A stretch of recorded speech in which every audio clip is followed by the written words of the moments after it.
कुछ लोग प्यार में धोखा क्यों देते हैं।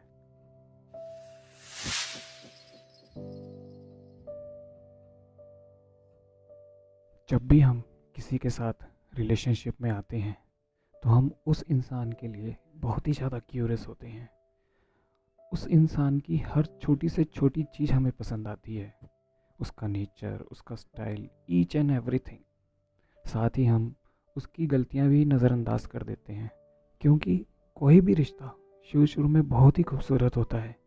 प्यार तो होता ही है, साथ ही दिलों में एक दूसरे के लिए जो रिस्पेक्ट होती है वो तो आउटस्टैंडिंग होती है। और एक दूसरे के लिए स्टैंड लेना is like best feeling in the world. एक दूसरे की केयर करना, उन्हें समझना, व्हेनेवर शी और ही नीड, अपना शोल्डर उसे देना, उसे रिले फील कराना, ये सब कुछ होता है। पर धीरे धीरे टाइम के साथ ये चीज़ें कम थोड़ी और कम होती चली जाती हैं। इस बात का मैं नहीं, ज़माना गवाह है। मैं ये नहीं कह रहा कि ये हर किसी के साथ होता है, पर मैक्सिमम लोगों ने ये सब फेस किया है। लड़ाइयाँ होने लगती हैं, बेमतलब के झगड़े होते हैं, गलत फहमियाँ बढ़ने लग जाती हैं, प्रायोरिटी लूज़ हो जाती है, और धीरे धीरे एक दूसरे में इंटरेस्ट लेना भी कम हो जाता है, और फिर एक दूसरे से इरिटेट होना शुरू कर देते हैं और दूरियां आने लग जाती हैं। अक्सर ऐसा ही होता है। ऐसी सिचुएशन में दोनों में से किसी एक को या तो तीसरे इंसान की अटेंशन मिल रही होती है या वो उसे अटेंशन दे रहा होता है। धीरे धीरे सारी इन्वॉल्वमेंट उसी तीसरे इंसान के ऊपर हो जाती है, इसीलिए उसी तीसरे इंसान से बातचीत भी बढ़ने लगती है, जो इसी इरिटेशन का कारण बनती है। और फिर जब उसी तीसरे इंसान से बातचीत बढ़ने लगती है तो आप ना चाहते हुए भी उसे अपने पार्टनर से कंपेयर करना शुरू कर देते हो कि ये सही मायने में आपके पार्टनर से कितना बेहतर है। अक्सर ऐसा ही होता है जब आप अपने पहले वाले रिलेशन से इरिटेट हो रहे होते हो, और उसी वक्त अगर आपको किसी दूसरे इंसान का वक्त मिले, उसकी अटेंशन मिले, उसका शोल्डर मिले, तो ये आपको एक ब्लेसिंग की तरह ही लगता है। और फिर आप अपने पहले वाले रिलेशन में कमियां ढूंढने लग जाते हो, उससे लड़ने लग जाते हो, उसकी बातों से चिढ़ने लग जाते हो। अगर वो रूठ जाए तो उसे मनाना तो दूर, रिश्ते को सुधारने के लिए एफर्ट लेना भी बंद कर देते हो।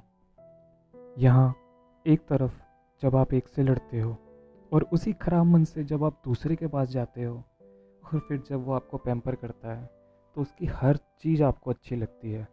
आपको लगता है कि इस इंसान से ज़्यादा तो मुझे कोई समझ ही नहीं सकता। और इस दौरान आप इस जाल में इस कदर फंसते हो कि आपको सही और गलत का अंदाज़ा भी नहीं लग पाता। आप उस शख्स के लिए अपने मन में इतनी नेगेटिविटी भर लेते हो, फिर आप इसे ना चाह कर भी बाहर नहीं निकल पाते। आप भूल जाते हो कि ये वही इंसान है जिससे आपने दिलो जान से प्यार किया था। चाहे कोई भी सिचुएशन हो, कैसा भी टाइम हो, हर वक्त ये आपके लिए मौजूद रहा था। लेकिन धीरे धीरे वही इंसान आपके मन से उतर जाता है। उस तीसरे इंसान की इन्फ्लुएंस आपकी लाइफ में इतनी ज़्यादा हो चुकी होती है कि आप सब कुछ समझते हुए भी कुछ समझना नहीं चाहते।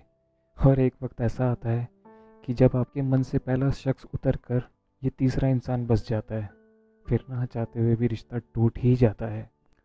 होता अक्सर यही है मेरे दोस्त। पर मेरा मानना है कि आप दोनों का रिश्ता कितना भी ख़राब क्यों ना हो, उसको थोड़े बहुत एफर्ट से सुधारा जा सकता है। पर कई बार अय्याश दिमाग धोखा दे देता है, तो कई बार ख़राब नीयत, और कई बार हालात भी धोखा दे जाते हैं।